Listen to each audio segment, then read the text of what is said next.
Let's start. सबसे पहले ये है हमारे 5 किंगडम्स। जो फर्स्ट इंट्रोडक्शन वाला पैराग्राफ था वो मैं नहीं लेके आई हूँ बिकॉज कुछ नहीं होता है उस पैराग्राफ में, वो आप खुद एनसीईआरटी से रीड कर लेना।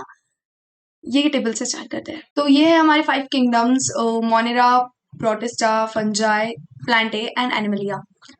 देखो, सबसे पहले तो मोनेरा में सारे बैक्टीरिया होते हैं। 2 टाइप के सेल टाइप्स है।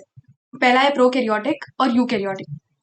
प्रोकैरियोटिक सेल टाइप आपको डिफरेंस पता ही होगा, नहीं तो भी बता दूं। प्रोकैरियोटिक सेल टाइप्स मतलब जिसमें जो न्यू क्या बोलते हैं उसको, हाँ, जिसमें जेनेटिक मटेरियल कवर्ड नहीं है, जिसमें जेनेटिक मटेरियल खुला ही होता है, जैसे डीएनए। और यूकैरियोटिक सेल्स में न्यूक्लियर इन्वेलप होती है, न्यूक्लियस जैसा स्ट्रक्चर होता है जिसके अंदर जेनेटिक मटेरियल है। तो जेनेटिक मटेरियल बहुत ज्यादा प्रोटेक्टेड और बहुत ज्यादा अच्छे से पैक्ड होता है, जो प्रोकैरियोटिक में नहीं होता। नाउ प्रोकैरियोटिक सिर्फ एक ही ग्रुप है, वो है मोनेरा, और ये यूनिसेल्युलर होते हैं। सारे प्रोकैरियोटिक्स यूनिसेल्युलर होते हैं। देन प्रोटिस्टा, फंजाई, प्लांटे और एनिमलिया ये सब यूकैरियोटिक है। तो इनमें जो सेल्स होते हैं सिंगल यूनिट, वो सारी यूकैरियोटिक है। तो ये हो गया cell type. Then cell wall. Cell wall का आपको याद रखना है कि किसकी कैसी बनी है। सबसे पहले तो एनिमल्स में होती ही नहीं है, एनिमल्स में there is no cell wall, तो हमारे सेल्स में भी कोई सेल वॉल नहीं होती है। प्लांट्स में सेल्यूलोज की सेल वॉल होती है। फंजाई में काइटिन की बनी होती है विच इज अ शुगर, ये हमारी 9th-10th की भी बुक्स में था। प्रोटिस्टा में किसी किसी में सेल वॉल प्रेजेंट होती है, किसी किसी में नहीं होती। देखो, बेसिकली ना protista is like a dustbin. वहां पे this kingdom is literally like a dustbin, like वहां पे बहुत सारी चीजें हैं जो कोई और किंगडम में नहीं बैठता, वो सीधा प्रोटिस्टा में उसको डाल दिया जाता है। तो इसलिए प्रोटिस्टा की आपको ऐसे लाइक बहुत स्पेसिफिक चीजें नहीं दी होंगी बिकॉज वहां पे बहुत डाइवर्सिफिकेशन है उस किंगडम के अंदर। देन है मोनेरा। मोनेरा में नॉन सेल्यूलोसिक पॉलीसेक्राइड और अमीनो एसिड की बनी होती है, प्रोटीन्स उसकी बनी होती है cell wall. Then nuclear membrane.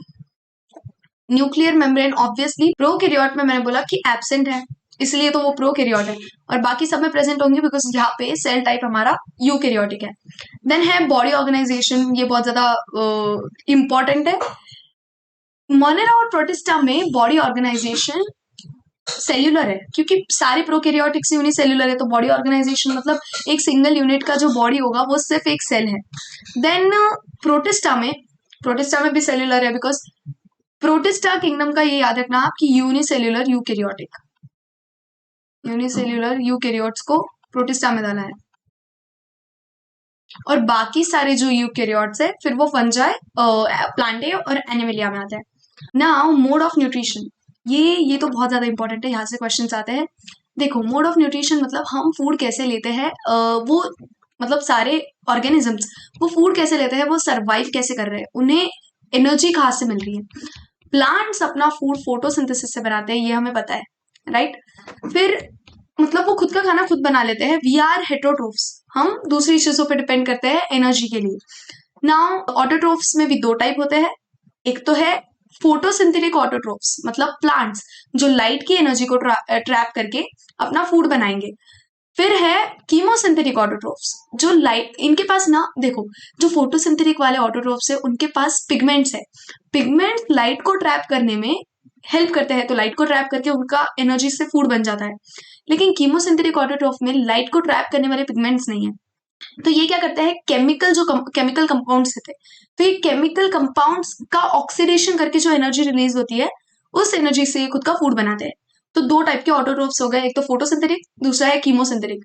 Then हेटरोट्रोफ्स भी 2 टाइप के हैं, सैप्रोफिटिक एंड पैरासिटिक। सैप्रोफिटिक मतलब वो हेटरोट्रोफ्स जो दूसरों पे डिपेंड है, लेकिन जो डेड मैटर पे डिपेंड होता है, जैसे डिकम्पोजर्स एंड ऑल। तो डेड बॉडी ऑफ एनिमल्स या फिर डेड प्लांट्स, तो उस मटेरियल पे ये फीड करते हैं, उसको बोलते हैं सैप्रोफाइट्स। और पैरासाइट जो होते हैं जो लिविंग ऑर्गेनिज्म पे होते हैं, दूसरे लिविंग ऑर्गेनिज्म पे, जैसे क्या बोलते हैं हम इसको, लाइसिस। लाइसिस भी हेटरोट्रोफ्स है, लेकिन वो पैरासिटिक हेटरोट्रोफ्स है, वो हमारे बालों में रहती है। We are a living being, और वो हमारे बालों में रहती है। सो इसको ये हो गया पैरासिटिक। अब देखते हैं किसका कैसा मोड ऑफ न्यूट्रिशन है। मोनेरा है ऑटोट्रॉफिक। मोनेरा में सबसे ज्यादा, ये क्वेश्चन भी था, मोनेरा में सबसे ज्यादा डाइवर्स मोड ऑफ न्यूट्रिशन देखने मिलता है। डाइवर्स, ये पीवाई क्यों है, मोड ऑफ न्यूट्रिशन, तो ये हमें देखने मिलेगा मोनेरा में। देखो, और फिर एक और क्वेश्चन था कि मेटाबॉलिक एक्टिविटीज किसकी बहुत ज्यादा डाइवर्स है, ऐसे। तो जिसका मोड ऑफ न्यूट्रिशन डाइवर्स होगा उसकी मेटाबॉलिक एक्टिविटीज भी डाइवर्स होंगी, राइट। नाउ ऑटोट्रोफिक, इसमें कीमोसिंथेटिक और फोटोसिंथेटिक दोनों मिलेंगे मोनेरा में, और हेट्रोट्रोफिक में भी सैप्रोफिटिक और पैरासिटिक दोनों मिलेंगे। तो सारे जितने मैंने 4 टाइप आपको एक्सप्लेन किए, ऑटोट्रोफ्स, हेट्रोट्रोफ्स, ऑटोट्रोफ्स में फोटोसिंथेटिक, कीमोसिंथेटिक, हेट्रोट्रोफ्स में सैप्रोफिटिक, पैरासिटिक, सारे टाइप के ऑर्गेनिजम्स हमें मोनेरा में देखने मिल जाएंगे। फिर है प्रोटिस्टा, प्रोटिस्टा में ऑटोट्रोफिक होते हैं, फोटोसिंथेटिक एंड हेट्रोट्रोफिक भी होते हैं। देन है फंजाई, फंजाई में हेट्रोट्रोफिक होते हैं, सैप्रोफिटिक, पैरासिटिक दोनों टाइप के हमको देखने मिल जाएंगे।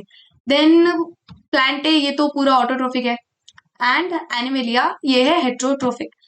होलोजोइक और सैप्रोफिटिक, देखो होलोजोइक मतलब मुंह से फूड को इंजेस्ट करके, लाइक पूरा डाइजेस्टिव ट्रैक्ट के थ्रू फूड का, क्या बोलते हैं, फूड का पूरा प्रोसेसिंग होना, इसको बोलते हैं होलोजोइक वे। और सैप्रोफिटिक मतलब आपको बताया मैंने। तो ये चार्ट हो गया, यहाँ से क्वेश्चन आते हैं, ये ध्यान से कर लेना। नेक्स्ट है R.H. Whittaker 1969 में proposed 5 kingdom classification.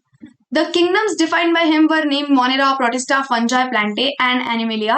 The main criteria for classification used by him includes cell structure. अभी देखो मेन क्राइटेरिया क्या था, यहाँ से भी क्वेश्चन आता है, तो ये एनसीईआरटी की लाइन है, आपको बहुत ज्यादा याद रखनी है।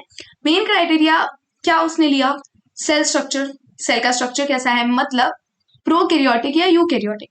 देन हो गया बॉडी ऑर्गेनाइजेशन, वेट हमने बॉडी ऑर्गेनाइजेशन नहीं पढ़ा क्या, मैंने बॉडी ऑर्गेनाइजेशन में ये बोला ही नहीं कि फंजाई मल्टी सेल्यूलर होती है, लूज टिश्यूज मतलब सेल्स मिलके टिश्यूज बनाते हैं, टिश्यूज मिलके ऑर्गन्स बनाते हैं, ऑर्गन्स मिलके ऑर्गन सिस्टम्स बनाते हैं। तो एनिमल्स में टिश्यू लेवल ऑर्गेनाइजेशन भी देखने मिल जाएगा, मतलब पूरा ऑर्गेनिज्म बस टिश्यूज से बना है। ऑर्गन भी देखने मिल जाएगा, लाइक थोड़े बहुत ऑर्गन्स एंड ऑर्गन सिस्टम भी देखने मिल जाएगा। तो अलग अलग ऐसे हमको ऑर्गेनिजम्स एनिमेलिया में देखने मिलेंगे। प्लांटे में टिश्यू लेवल ऑर्गेनाइजेशन होता है, ऑर्गन लेवल होता है, ऑर्गन सिस्टम लेवल नहीं होता, वो एनिमल्स में होता है सिर्फ। और इधर फंजाई में तो मल्टी सेलुलर और टिश्यू लेवल। नेक्स्ट देखो, तो वही बॉडी ऑर्गेनाइजेशन हो गया। मोड ऑफ न्यूट्रिशन अभी अभी हमने देखा, रिप्रोडक्शन एंड फाइलोजेनेटिक रिलेशनशिप्स, मतलब इवोल्यूशनरी रिलेशनशिप्स की कौन सी स्पीशीज दूसरी स्पीशीज से इवोल्यूशनरीली कनेक्टेड है एंसेस्टर्स की लेवल पे, राइट। तो वैसे उसको बोलते हैं इवोल्यूशनरी रिलेशनशिप्स। दो अलग अलग स्पीशीज में भी कनेक्शंस होते हैं। वी कनेक्ट विथ लाइक चूहों से हम कनेक्ट करते हैं, बिकॉज वो भी मैमल्स है, हम भी मैमल्स है, तो कहीं ना कहीं हम उनसे भी कनेक्ट करते हैं। तो ये इवोल्यूशनरी रिलेशनशिप्स देखना बहुत ज्यादा इंपॉर्टेंट हो जाता है। Then the 3 domain system has also been proposed that divides kingdom Monera into 2 domains. तो देखो मोनेरा को 2 डोमेन्स में डिवाइड कर दिया और बाकी जितने भी सारे हमारे मेन किंगडम्स है उनको एक डोमेन में डाल दिया। तो ये 3 डोमेन सिस्टम हो गया था, मतलब इसमें 6 किंगडम्स हो रहे थे। यहाँ पे बोला है 6 किंगडम क्लासिफिकेशन, बिकॉज मोनेरा को 2 इसमें डिवाइड किया और बाकी चारों किंगडम्स। तो ऐसे। Thank you.